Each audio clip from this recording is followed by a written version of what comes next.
to the School of Code. It's time to resume our learning on Zoom. Get out the breakout rooms. Hello everybody, we are Ismail, Esta, and today we're going to present to you our platform Progress Plus, which we've been working on for the last 4 weeks.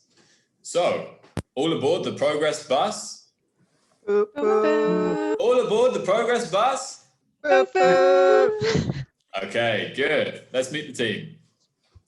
So, my name is Patrick. I used to be an English teacher living in Barcelona, but last summer I swapped Barcelona for Birmingham to join the Midlands Tech Revolution.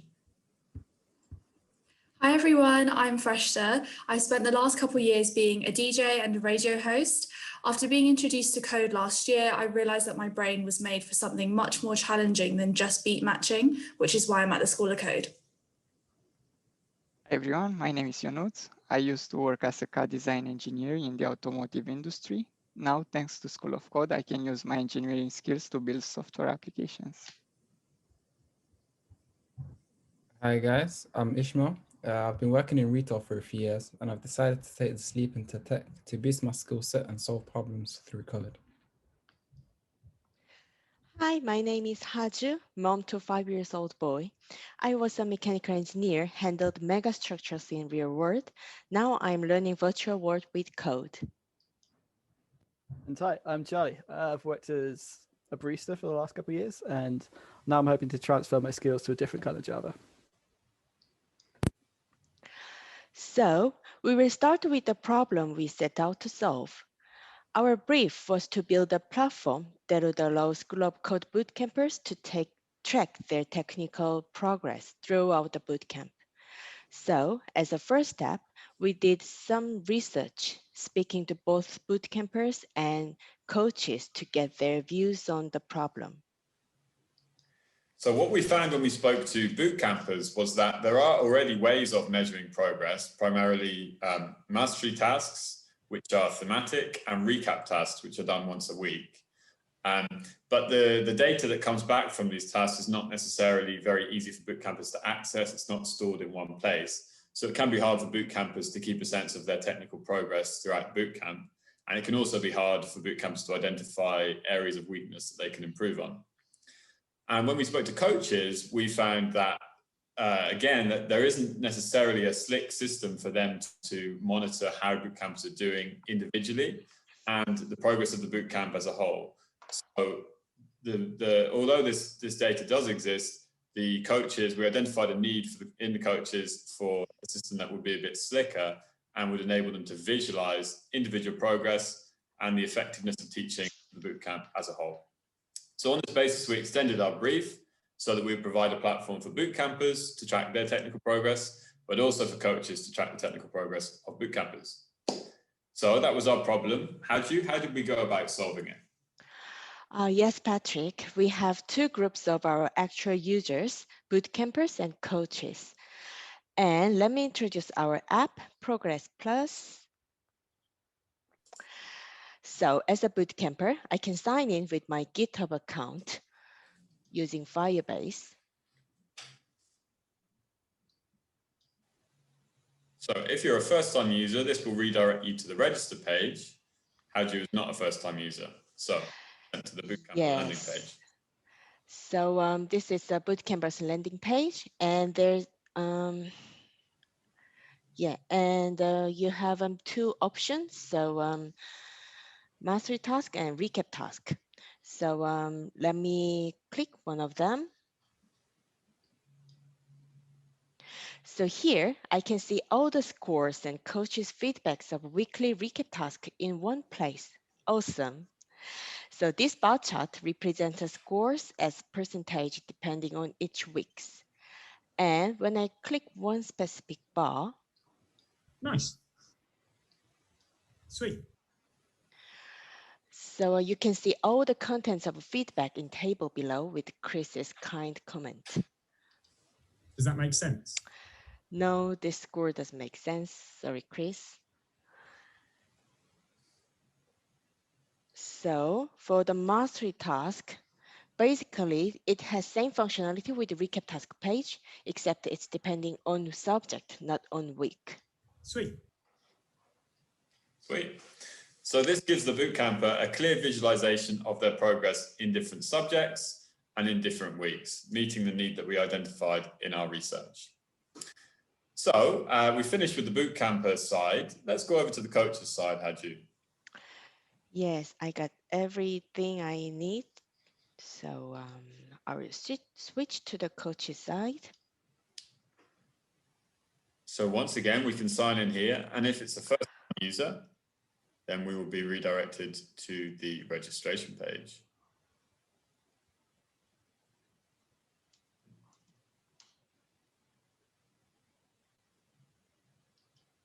So here we go. Haju is prompted to enter a name, a surname, and a role, which in this case will be coach.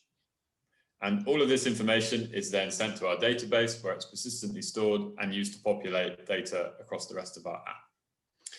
So we've got two options here. We can submit feedback and we can check progress. Let's submit some feedback. So as you can see, we've got various options here, the name of the bootcamper that we're giving feedback for, the week, the task, the subject, and at the bottom, you'll see the score and the all-important comments. So all of this information already exists within the School of Code system, but it's not organized in a slick way. Our app gives the coach a platform where they can submit it, and it immediately is sent to the bootcamper where they can view it in their mastery task or recap task graph. So this gives the coach and the bootcamper a much slicker experience. Sweet. So it's submitted, and now coach can track all the progress in track progress page. So when you select one bootcamper, you can see all results in one page with the two graphs and table. So bar chart shows each bootcamper some scores, and coach can compare them with the average score, which is represented as the line chart. In same way, when you click the bar chart,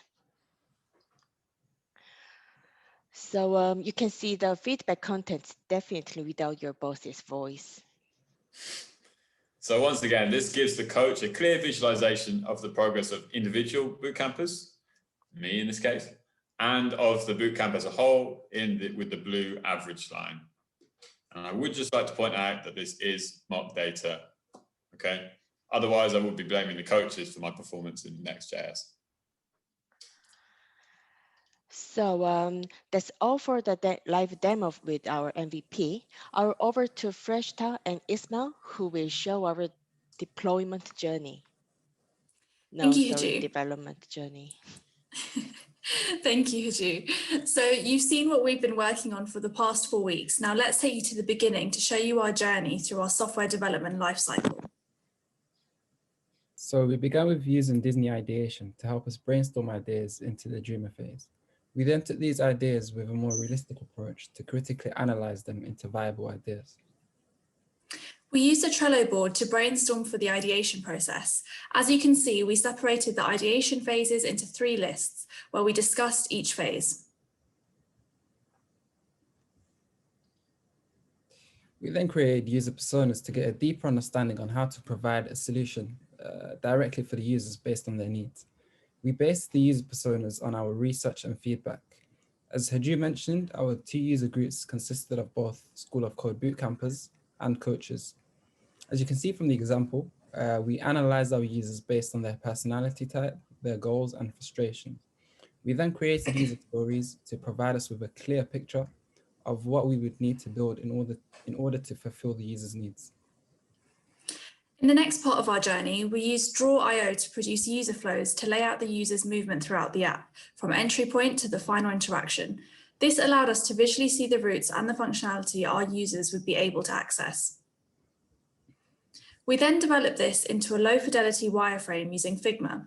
We found wireframing particularly beneficial to link the user stories to each functionality created, enabling us to continue keeping the user stories in mind. It was also quite a useful tool for the team to start interpreting some of their initial design ideas. So at this point, we were able to plan out how we could achieve a solution through tech. We planned our MVP with a we planned our MVP to be a web application for School of Code bootcampers and coaches only, indicating the necessity of an authentication system. Our MVP also needed to allow bootcampers to track their technical progress. We incorporated graphs displaying results from mastery tasks and recap tasks. We ensured to display feedback from coaches, which gave us both qualitative and quantitative data to present. We also found the need for coaches to be able to track bootcamper progress as well as entering feedback. We developed a progress page for coaches to view the cohort's progression, as well as a feedback form where data can be entered into the database and viewed by the relevant bootcamper. So following on from what we wanted from our MVP, we then had to come to the decision on which technologies would be best to use. So if we have a look at our front-end tech stack, we use React on the front end for component-based architecture. For this, we use Next.js as our React framework, which was quite new to us. This was so that we could utilize the server-side rendering that it provides, as well as the file system-based routing. We use Semantic UI as our component library, as it provides a sleek look and lightweight user experience. And we used Firebase as an authentication platform to implement a GitHub-based authorization system. This was important because as developers, we have to ensure secure access for our users. For our backend, we built in Node and used Express as the framework for our server.